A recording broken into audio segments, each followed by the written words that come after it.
What's up? This is Ben with WODprep, and this video is going to help you fix the 4 biggest kipping handstand push-up mistakes. So if you are trying to get better at kipping or strict handstand push-ups, I actually have a complete handstand push-up training course that I'd love to give you for free.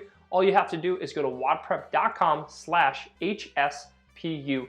You can click the link in the description or in one of the comments below, or any of the buttons floating on the screen, and I will send you a totally free training guide that's gonna help take your handstand push-ups to the next level. So when it comes to kipping handstand push-ups, there are 4 major faults that I see athletes making all the time. Fault number 1 is hand positioning.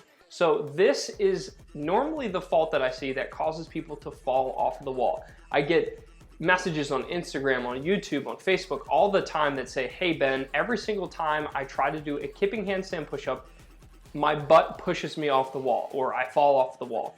And chances are that's because you are having your hands set up way too close to the wall. So if you think about it, when I put my hands close to the wall and then I lower myself down to the bottom of a handstand push-up, everything's fine. But as soon as I bend my legs and I start hinging at the hip to get ready for that kip, what happens is it sends my butt backwards, or it sends my butt into the wall. And if you've ever tried doing it and you've fallen off the wall, what happens is as soon as you bend, that butt pushes you off the wall, and that's why you see people falling all the time. So my first tip for you is to make sure that you play around with your hand positioning. You might be too close. Chances are if you're falling off during the kip, you are. Or in some rare circumstances, I see people set up way, way, way too far away. So as a general rule, I like my hands about 6 to 10 inches away from the wall. That's about 15 to 20, 25 centimeters, sometimes all the way up to about a foot or 30 centimeters. So what I want you to do is to try it. Try kicking up to the wall and then just going into your kip. You don't even need to finish the rep. Just make sure that when you bend your knees into your chest to get ready for the kip, that it's not causing you to fall off of the wall. If it is, then you know you need to readjust. What I'd recommend doing is maybe drawing a couple marks on the ground, put your hands there and kick up to the wall, and if it's a bad spot, then you can erase the marks and put some new ones. And then once you find that sweet spot, try to internalize it, realize exactly where that is in relation to where you normally do handstand push-ups, and then you can try to repeat it every single time you kick up onto the wall. Another problem that I see with kipping handstand push-ups all the time is people trying to go too fast. When you do kipping handstand push-ups, you don't need to go touch and go. What that means is that when I lower myself down, I can actually take a slight break. I can take a pause while I'm in that tripod position. I don't need to maintain tension in the shoulders and just barely tap my head to the ground and go back up. So if you've ever gotten really tired doing kipping handstand push-ups, you just say, man, how do these people hit these enormous sets? Chances are you're not resting at all on the middle of the rep. So when it comes to strict, you have to lower yourself down, just barely touch and go right back up. But when it comes to kipping, you can actually lower yourself down, take a break, allow that tripod, so your head and both of your hands, that's that tripod position, allow yourself to relax a little bit, unwind your shoulders, bring your knees to your chest, and then when you kick up, that's when you reestablish that tension and lock the rep out. So don't be afraid to go a little bit more slow and a little bit more methodical the next time you do kipping handstand push-ups.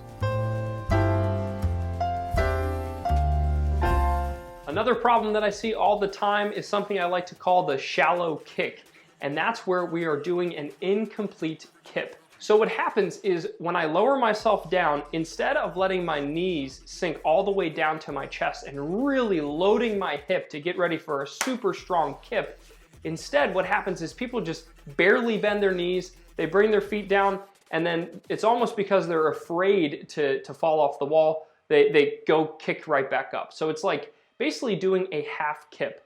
Imagine trying to do a half kipping pull-up or a half kipping muscle up, or even let's say a half dip push press. You lose power. So you want to make sure that you get the full kip, whether it's the full kip on your pull-ups or on your muscle ups or in your push press. You want to make sure that you actually allow your knees to come to your chest all the way down. So you can see here in the comparison, the shallow kip, I'm barely bending my knees. My knees aren't dropping very far below the crease of my hips, but when I do a proper full kipping handstand push-up, I can generate a lot more power and I can stay on the wall much longer. And the proper kip, you can see my knees are coming all the way down to my chest. My butt actually might roll off the wall a little bit. And what that means is I am primed and ready to go to give a big kick up and lock out that rep. So you'll see most athletes as they get tired, if they're good at kipping handstand push-ups, you'll see them really wind up and you won't see them do that shallow kip at all. And then last, the fourth fault that I see when it comes to kipping handstand push-ups is where people will kick into or away from the wall. So this one's a little tricky. You have to meet somewhere in the middle, but a lot of times what happens is when people get ready to kip, they kick their feet directly into the wall and it literally pushes them off the wall and they fall. So this is the other version of the reason why you might be falling off the wall when you're doing kipping handstand push-ups, and that's because you're actually kicking yourself off the wall. So it's really important to think about, where are my feet going when I drive out of the bottom of my kip? Are they going straight up? Are they going directly into the wall? Or are they going away from the wall? So you'll notice here in these videos, when I kick away, that's the wrong thing to do, and oftentimes it'll lead to me falling off the wall. Or if I kick into the wall, it's literally pushing me away from the wall while I'm trying to do the rep, or I'll have to drag my feet up the wall for the entire rep. So it's very important that when you do kipping handstand push-ups, you should kick up and then your feet should touch the wall just as you're locking out. So there's a very delicate balance, but it really helps if you take a video and watch you try a few reps, see if by the time you're locking out your arms overhead, that's when your feet should be touching the wall. So think about kicking up, not in, or up, not out. There's that happy medium where if you're kicking straight up, you will execute the perfect kipping handstand push-up. So I hope that you're a little bit smarter now that you understand the 4 major faults behind kipping handstand push-ups. What I'd like for you to do is comment below, which fault do you find most common in your training? Also, if you would like a completely free handstand push-up training course, make sure you go to WODprep.com/HSPU and I will send you a totally free handstand push-up training course. You're gonna learn strict and kipping.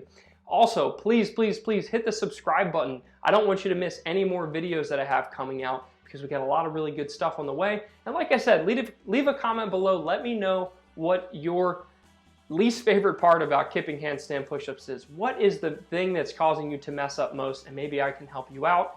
And thumbs up if you liked the video, thumbs down if you didn't. Peace.